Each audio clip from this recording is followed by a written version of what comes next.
and an educator from Oakland, California, and I'm also a producer of the Martin Luther King Oratorical Festival. You can check it out. It's an HBO Emmy Award-winning documentary. We Are the Dream, Kids of Oakland and the MLK Oratorical. So I had some talking points, but I feel like I have to just share. I can ask for forgiveness. Okay. I'm a granddaughter of Mississippi. It has been my hope to find my best possible self in the service of others. I honor my ancestors' legacy by telling stories, performance as text, using history and theater as a way of knowing, making visible the invisible, speaking the unspeakable, casting light on shadows of our history.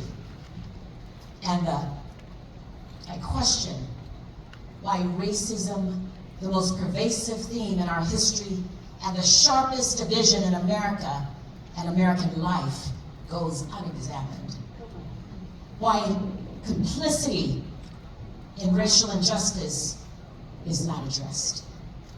It is my hope that young people learn the narratives of young youth activists creating positive social change, a potential catalyst to challenge the status quo, to use one's understanding of the past to inspire and legitimize one's actions in the present, like right now. Yes. Significant as museums and our cultural institutions and books are being threatened with erasure. Our history must always be passed down orally, like storytellers, like the Djeles in Africa. Claudette Colvin, my first encounter. Ellen Levine's book, Freedom's Children. For teachers, educators, and parents, there are 30 oral histories of 5-year-olds to 18-year-olds, young activists in the freedom movement.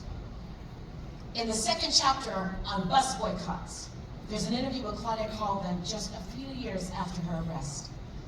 And it states in the second to last paragraph, my sister Mary mentioned something about Rosa Parks. She said, they never mention you. One day someone might mention you. They're gonna go to the court and they'll look up the files and they'll find out who Claudette Colvin was.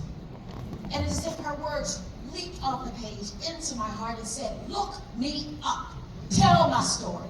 Mm-hmm. So I began to search for every book I could find that mentioned her name. Mm-hmm. Some a sentence, some a paragraph. I looked at every article that had been written about her and her actions. I ordered the court transcripts. I devoured every word that was said. I looked for people that I could interview and that I could talk to. And that's how I came to meet her son, Randy Colvin, in a 2.5-hour phone call, hoping that I could interview her. Flashback. Listen up, baby, my daddy would say. You're not gonna hear these stories at school. You won't read them in the textbooks, and your teachers certainly won't tell them. These stories will teach you who you are, where you come from, and they will help you to see who you are to become. These stories will teach you about the world we live in. Family tales, folklore, American history that is in the books and not in the books in the shadow.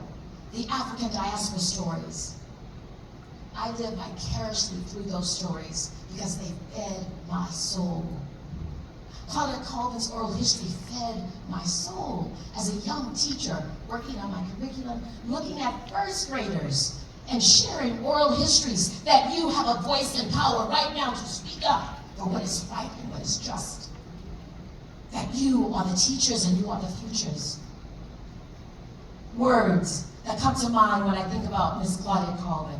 Rebel, citizen of Montgomery, pioneer, activist, teen fundraiser for Jeremiah Reeves, lover of Negro history and courageous Black women voices of resistance. A teen who knew the city and state ordinance and her constitutional rights like it was the back of her hand. Galvanizer of the Black community who stayed off the buses for 2 weeks after her arrest. NAACP Youth Council and peer to other youth leading to challenge the Jim Crow status quo. Troublemaker, plaintiff, upstander, star witness, Fred Gould will say, strong sense of self-worth, cultural pride, and dignity, and acts on it. Ahead of her time. Pivotal role in the civil rights movement. Legacy of courage and sacrifice, voice of resistance, and intelligent. She dreamed of being president one day, she said, as a little girl. Visionary, beacon of light, and she had a vision of a just, humane, and democratic community and society. She knew that social change would only come by taking direct action as taught to her by her uncle, she said, 2 to 3 of her teachers, and the Negro history curriculum that inspired her in her actions.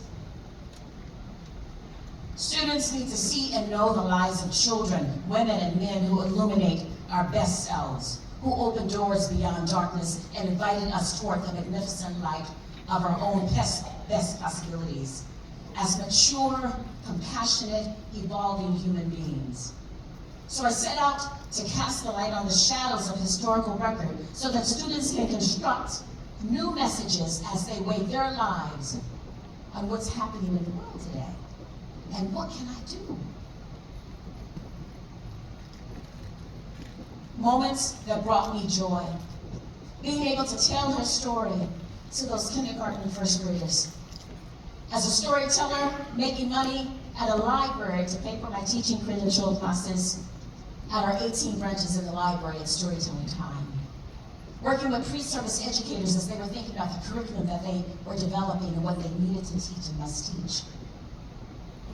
Going to universities, working with professors and their students. Going to conferences such as the Organization of American Historians and performing her oral history and the other girls and women of the Montgomery bus boycott. Traveling internationally to the USSR before the wall came down, telling her story. At schools, pioneer palaces with children authors and vocalists.